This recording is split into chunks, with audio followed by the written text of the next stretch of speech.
Indian military academy July 2026కి సంబంధించి 143rd technical graduate కోర్సుకు సంబంధించి నోటిఫికేషన్ను విడుదల చేసింది.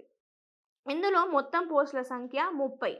ఆ 30 పోస్టులకు సంబంధించి తాజాగా ఈ నోటిఫికేషన్ను విడుదల చేసింది. ఇందులో ఉన్న ఇంజనీరింగ్ స్ట్రీమింగ్స్ ఏంటో ఒకసారి తెలుసుకుందాం. Civil engineering, computer science, electrical and electronics, mechanical and ఇతర ఇంజనీరింగ్ స్ట్రీమ్స్కి సంబంధించి ఇందులో పోస్టులు ఉంటాయి.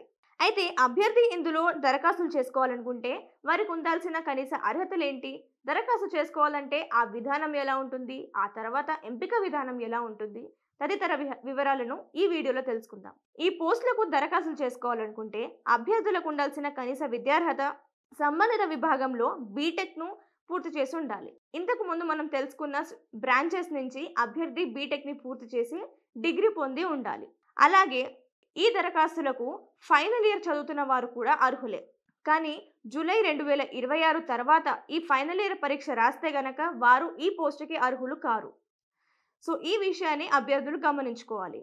అలాగే అభ్యర్థులకు ఉండాల్సిన కనీస వయో పరిమితి 20 నుంచి 27 సంవత్సరాల మధ్యలో ఉండాలి. ఈ వయసు అభ్యర్థికి జూలై 1వ తేదీ నాటికి ఉండాల్సి ఉంటుంది. ఇక దరఖాస్తుల విషయం చూసుకుంటే గనక అభ్యర్థి ఆన్లైన్ విధానంలో దరఖాస్తులు చేసుకోవాలి. ఈ ఆన్లైన్ విధానంలో దరఖాస్తులు చేసుకున్న తర్వాత అభ్యర్థి చెల్లించే ఫీజును కూడా అందులో అప్లోడ్ చేయాల్సి ఉంటుంది.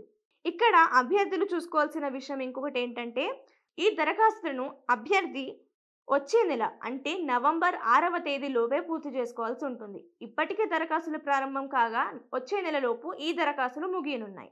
ఇక ఎంపిక విషయం చూసుకుంటే ఎంపిక విధానాన్ని మొదట దరఖాస్తులను షార్ట్ లిస్ట్ చేస్తారు.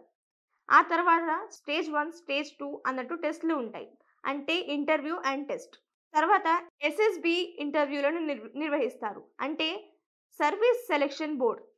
ఆ తర్వాత డాక్యుమెంట్ వెరిఫికేషన్, ఆ తర్వాత మెడికల్ పరీక్షలు ఉంటాయి. ఇక్కడ అభ్యర్థులు గమనించాల్సిన మరో విషయం ఏంటంటే, షార్ట్ లిస్ట్లో ఉన్న అభ్యర్థులకు మాత్రమే కేంద్రం నుంచి ఎస్ఎస్బి తేదీలను ఎంచుకునే అవకాశం ఉంటుంది. ఇంటర్వ్యూలను ప్రయాగ్రాజ్, భోపాల్, బెంగళూరు, జలంధర్ వంటి కేంద్రాల్లో నిర్వహిస్తారు. ఇంటర్వ్యూ వివరాలకు చూసుకుంటే గనక స్టేజ్ 1 అండ్ స్టేజ్ 2 ఈ 2 రకాల్లో ఇంటర్వ్యూలను మొత్తం 5 రోజుల పాటు నిర్వహిస్తారు. ఇక్కడ అభ్యర్థులు స్టేజ్ 1లో వారు సాధించే మెరిట్ ఆధారంగానే స్టేజ్ 2లోకి ఎంపికయ్యే అవకాశం ఉంటుంది. సో ఇది ఎంపిక విధానం. ఇండియన్ మిలిటరీ అకాడమీ ఇందులో మొత్తం 12 నెలల పాటు శిక్షణ ఉంటుంది. ఇక నెలకు 56,400 వరకు స్టైఫండ్ అందజేస్తారు.